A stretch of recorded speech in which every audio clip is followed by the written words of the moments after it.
अस्सलामु अलैकुम। आज हम एक बहुत ही अहम मौजू पर बात कर रहे हैं।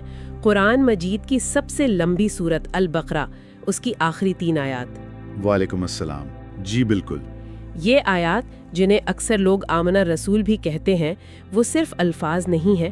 मेरा मतलब है ये तो ईमान, अल्लाह पर तवक्कुल और अपनी कमजोरियों को मानते हुए दुआ करने का एक पूरा तरीका बताती हैं। सही कहा आपने। और हमारे पास जो मवाद है वो भी इन्हीं आयात की गहराई और अहमियत को समझाता है।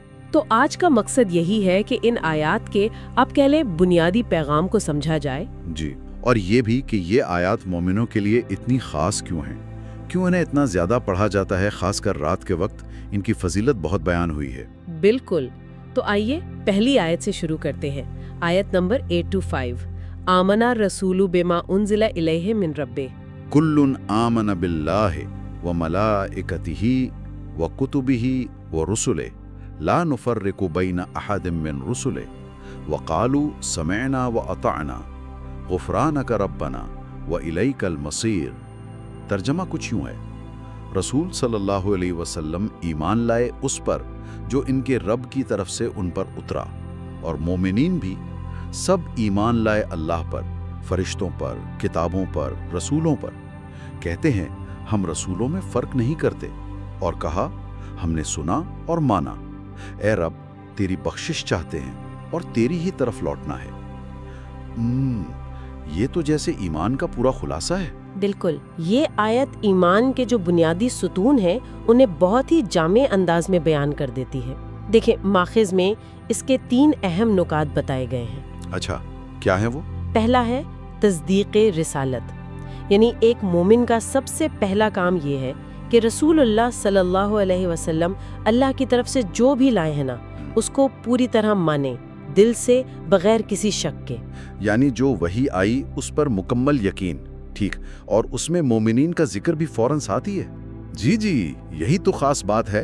अल्लाह ने रसूल सल्लल्लाहु अलैहि वसल्लम के ईमान के फौरन बाद मोमिनीन के ईमान का जिक्र किया है। ये उनका मुकाम जाहिर करता है। फिर दूसरा नुक्ता है अरकाने ईमान का जिक्र, यानी अल्लाह, फरिश्ते, किताबें, रसूल। हाँ, अल्लाह पर ईमान, उसके फरिश्तों पर ईमान जो गैब का हिस्सा हैं, उसकी सब किताबों पर ईमान, मतलब सिर्फ कुरान नहीं, पिछली किताबें भी जो असल हालत में थीं, और उसके तमाम रसूलों पर ईमान। और साथ ही ये शर्त के ला नुफर्रिकु बैना अहदिम मिर रुसुले, हम रसूलों में फ़र्क नहीं करते। ये बहुत अहम नुक्ता है।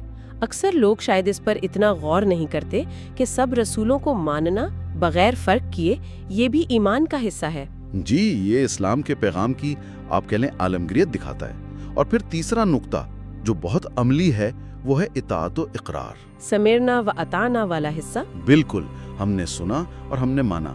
ये सिर्फ ज़बान से कहना नहीं है, ये दिल से कबूल करना है और अमल का वादा है। और देखें कितनी दिलचस्प बात है, इस पक्के वादे के फौरन बाद क्या कहते हैं? गुफ़रानक रब्बना, ए रब, तेरी बख्शिश चाहिए।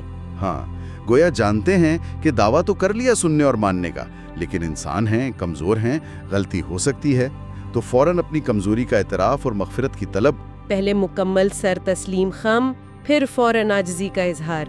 ये वाकई बड़ा मुतवाज़न रवैया है। जी बिल्कुल। और आयत ख़त्म होती है वाइलैकल मसीर पर, और तेरी ही तरफ लौट कर जाना है। ये आखिरत पर पक्का यकीन है।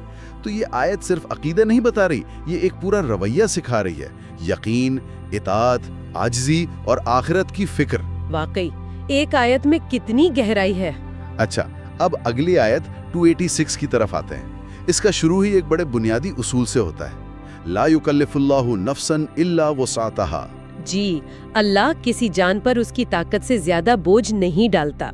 ये बात तो सुनकर ही बड़ा सुकून मिलता है। ये अल्लाह के अदल और उसकी रहमत की बुनियाद है। ला युकल्लिफुल्लाहु नफ्सन इल्ला वुसअहा, मतलब कोई भी जिम्मेदारी, कोई हुक्म, कोई आजमाइश वो हमारे बर्दाश्त से बाहर नहीं होगी। अल्लाह हमारी ताकत को, हमारी हिम्मत को जानता है।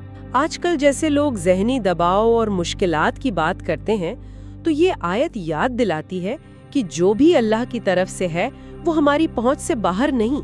यकीनन ये बहुत बड़ी नफ्सियाती मदद है।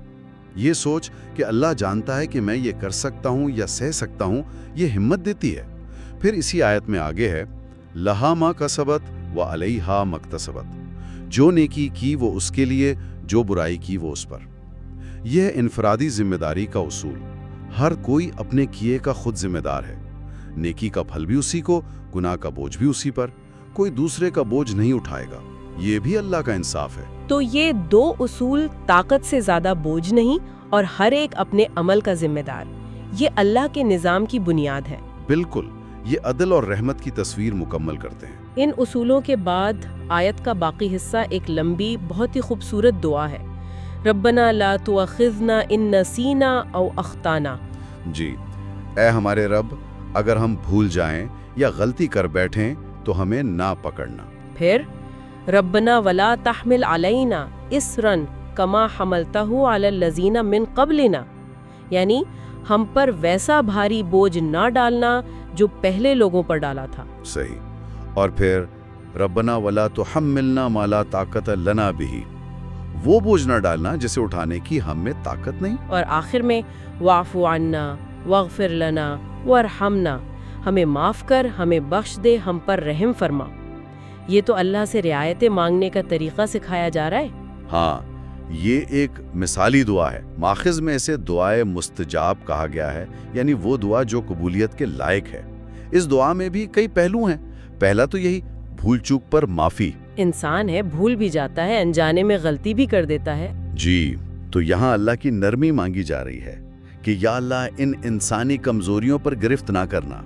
अपनी कमजोरी का कितना साफ एतराफ है। फिर वो पिछली उम्मतों वाला हवाला। वो दूसरी दरखास्त है कि हम पर वैसा इस्र यानी भारी बोझ ना डालना जैसा पहलों पर डाला गया। मुफस्सरीन कहते हैं कि कुछ पिछली कौमों पर उनकी नाफरमानियों की वजह से सख्तियां की गई थीं। तो इस दुआ में गोया उम्मत मोहम्मदिया के लिए शरीयत में जो आसानियां हैं उन पर शुक्र भी है और मजीद आफियत की दुआ भी।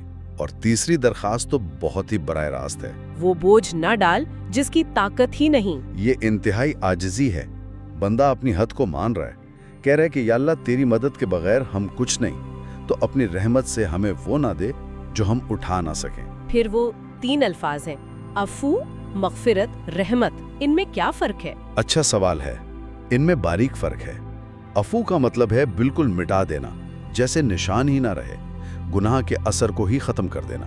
मगफिरत है ढांप लेना, पर्दा डाल देना, बख्श देना और सजा से बचा लेना। और रहमत तो अल्लाह की खास मेहरबानी और शफकत है। अच्छा, तो तरतीब ये हुई कि पहले गुनाह का असर मिट जाए, फिर गुनाह बख्श दिया जाए और छुप जाए, और फिर ऊपर से अल्लाह की खास मेहरबानी भी हो। बिल्कुल, ये तरतीब बहुत मानीखेज है। पहले सफाई, फिर पर्दापोशी, फिर मजीद फजल। ये दुआ तो वाकई बहुत गहरी है। यकीनन ये बंदगी के आदाब हैं, आजिज़ी, एतराफ और अल्लाह की रहमत पर पूरा भरोसा। अब इस दुआ का आखिरी हिस्सा, अंत मौलाना फंसुरना अलल कौमिल काफिरीन, तू ही हमारा मौला है, बस हमें काफिरों की कौम पर गलबा अता फरमा। ये दुआ अचानक एक नया मोड़ लेती है। पहले अपनी कमजोरी, माफी, रहमत की बात थी, अब गलबे की दुआ। जी, ये इख्तिताम बहुत अहम है। पहले अपनी जात के लिए आजिज़ी और तलब थी, अब एक इज्तिमाई दुआ है, एक नजरियाती फतह की दुआ है। अंत मौलाना, तू ही हमारा आका, मददगार, सब कुछ है। जब तू हमारा मौला है तो फिर हमें उन पर गलबा दे जो हक के मुनकिर हैं। माखज़ में इसे मुजाहिदाना दुआ कहा गया है। इसका क्या मतलब है? मुजाहिदाना से मुराद सिर्फ जंग नहीं है, बल्कि हक और बातिल की जो कशमकश है ना, हर सतह पर, उसमें हक की फतह की दुआ है। ये दुआ सिखाती है कि मोमिन सिर्फ अपनी फिक्र नहीं करता, यानी वो सिर्फ अपनी बख्शिश नहीं मांगता। नहीं, वो ये भी चाहता है कि अल्लाह का दीन गालिब हो, हक फैले, बातिल मिटे। ये उस ख्वाहिश का इजहार है। ये कोई कमजोरी की दुआ नहीं, बल्कि ईमान की शान का इजहार है कि हम हक पर हैं और हम चाहते हैं कि हक को गलबा मिले। तो अगर हम इन तीनों आयात का, आप कह लें, निचोड़ निकालें तो क्या अहम बातें सामने आती हैं? देखें, जो मवाद हमारे सामने है उससे चंद बातें वाज़ेह हैं। पहली तो ये कि ये आयात ईमान का एक मुकम्मल पैकेज है। अकीदा भी, अमल का अहद भी, आजिज़ी भी, आखिरत की फिक्र भी, सब कुछ इसमें आ गया। एक पूरा नक्शा दे दिया जैसे कि मोमिन कैसा होता है और क्या सोचता है। बिल्कुल। दूसरी बात, ये इंसानी फितरत को समझती हैं और दुआ का सही तरीका सिखाती हैं। इंसान कमज़ोर है, भूलता है, गलती करता है। इन कमज़ोरियों को मानकर अल्लाह से कैसे मदद मांगनी है, कैसे माफ़ी और रहमत तलब करनी है, ये सिखाया गया है। اور تیسری بات؟ تیسری یہ کہ یہ ایک بہترین جامع دعا کا نمونہ ہے، اپنی ذات کے لیے بھی، امت کے لیے بھی، دنیا کے لیے بھی، آخرت کے لیے بھی۔ عفو، مغفرت، رحمت سے لے کر حق غلبے تک سب کچھ مانگ لیا۔ یہ سکھاتی ہیں کہ مانگنا کیا ہے اور کس طرح مانگنا ہے۔ واقعی یہ چند آیتیں ہیں، لیکن ان میں رہنمائی کا سمندر ہے۔ ان پر جتنا غور کریں ایمان میں تازگی آتی ہے۔ بلا شبہ۔ اور دیکھیں، آج کل کی مصروف زندگی میں اس طرح گہرائی میں جا کر ان آیات کو سمجھنا یہ کم وقت میں بہت اہم انسائٹس دیتا ہے۔ ان کو سمجھ کر پڑھنا اور پھر زندگی میں لانے کی کوشش کرنا یہ بہت بڑی طاقت بن سکتا ہے۔ اس ساری گفتگو کے لیے بہت شکریہ، واقعی بہت کچھ سیکھنے کو ملا۔ میرے لیے بھی یہ ایک اچھا موقع تھا۔ اچھا، جاتے جاتے ایک نکتہ میں سوچنے کے لیے چھوڑنا چاہوں گا کہ انکار پر، غلبے کی درخواست پر۔ اب آج کی دنیا جو ہے وہ کثیر المذاہب ہے، تو ایک مسلمان اس دعا کو اور اسلامی کے جو دوسرے تصورات ہیں جیسے رواداری ہے، برداشت ہے، لکم دینکم ولی دین، تمہارے لیے تمہارا دین، میرے لیے میرا دین کا اصول ہے، ان سب میں توازن کیسے پیدا کریں؟ اچھا سوال ہے۔ یہاں غلبے سے کیا مراد ہے؟ کیا یہ صرف نظریاتی یا روحانی غلبہ ہے یا اس کے کوئی اور پہلو بھی ہیں؟